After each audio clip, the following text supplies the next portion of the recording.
You know what? The only thing standing between me and the world's best wildlife photographers is equipment. So when OM System let me borrow the 150 to 400 4.5 with the built-in 1.25 teleconverter, it was game over. National Geographic was going to be busting out my door. I'd make all the other photographers jealous, and I'd ride off into the sunset in glory. But of course, do you think that's what happened? No, not at all. Instead, I'm humbled, and I'm more confused on whether I should buy this lens or not, and I'm going to tell you why in this video. Look, the lens has been out for a while, and we don't need to go over everything that makes it unique. But of course, the thing that stands out is the ability to go from 300 millimeters to 800 millimeters at 4.5 in full frame terms, or we engage the 1.25 teleconverter and we turn it into a 420 millimeter to 1000 millimeter at 5.6. This is all internal zoom. It's just amazing that you get to have a lens this powerful in this small of a body. Talking about the body, it's pretty cool, man. This thing is not super big. I enjoy using it. That's kind of crazy. This tripod foot is incredible to walk around and basically go on long miles hikes with. I'm a big dude and I'm not great at hiking, and this is not difficult at all to take with me. So first of all, it's unique in how amazing it is with its focal range, but also just how small and nimble and balanced this is, especially with the OM1 Mark II. It's really a joy to use in pretty much every respect. Lots of programmable buttons, and the ability to switch that 1.25 teleconverter on the fly is so nice, and it clicks so well. I just love using this. Here I am in Omaha, and this is at 150 millimeters. Then we could zoom into 400 millimeters and finally punch in to 500 millimeters with the teleconverter. The range is crazy. $9,000 lens better have like absolutely killer image quality, and luckily, like, this thing does. Across all the ranges, the images look fantastic. And even when we're at 500 millimeters with the teleconverter, the photos are detailed, sharp, and colorful. In general, the images just don't have any flaws. This giant, crazy group of snow geese are in an extreme range. They're way far away, and yet I'm able to zoom in as much as I can and get clearly defined edges.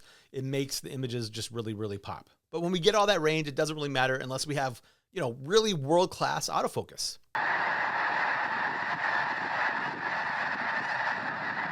As soon as I took this lens out to visit some birds at a local wildlife refuge, it just instantly made things easier than ever before to get these kinds of photos. Being at 1000 millimeters equivalence with full bird tracking and very fast autofocus allowed me to get close shots of nature I've never been able to get before. The autofocus is very, very impressive. Here are a few sequences just showing how incredible the autofocus can be. I tracked these snow geese all the way through them landing, even when the scene was fairly chaotic. And here are a couple of herons. These are all big birds. Here are a couple of herons flying around. And again, it's just able to lock on even at 1000 millimeters and autofocus on these birds throughout the scene.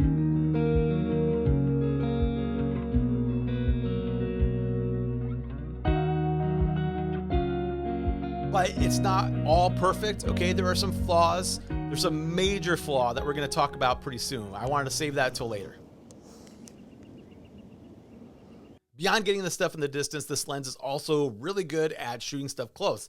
The minimum focus distance is really impressive. At my local zoo, I was able to zoom in close to these butterflies without disturbing them at all. And the photos are sharp, they're colorful, and they just look really good.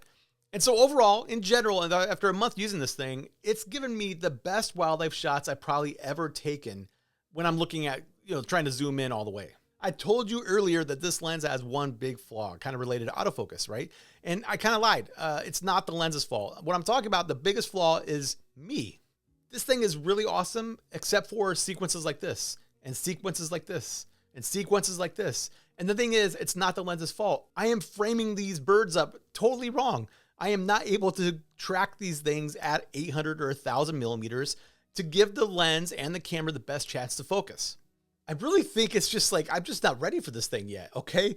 I am not even close to being where those professional wildlife photographers are. I was just kind of kidding before.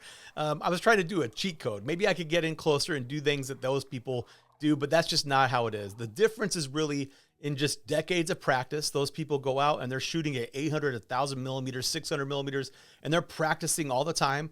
They're also wearing camouflage. They're walking around carefully. I'm just a big dude clod hopping all through the forest, right? All the birds run away from me.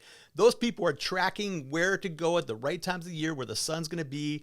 They're in the blinds. They understand what the birds are doing and, their patterns and like what they sound and all that stuff.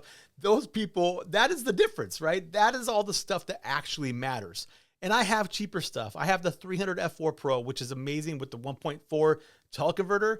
Why don't I just take that out and practice more? Why don't I like juice everything I could get out of that, right? Just keep practicing.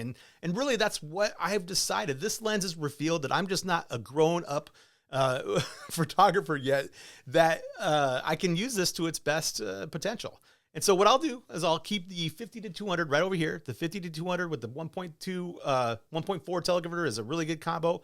Even better is that on one camera, and then the 300 F4 Pro with the 1.4 TC, giving me all this range and the ability to get stuff close and stuff far away. And I could practice without going out and buying what's essentially more money than my car. Seriously, I think my car, the Blue Book, was like $2,000. It's $2,000. It's a 150,000 mile Subaru. It's crazy.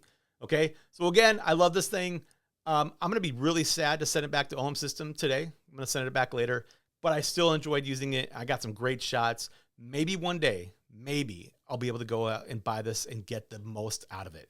And that's what I really want to do. So I hope you enjoyed this. Go check out my newsletter. It's an awesome newsletter. I think pretty cool stuff on there. Some pictures. We talk about photography and we do some good stuff. I will see you around. Throw comments below, all that stuff. We'll see you later.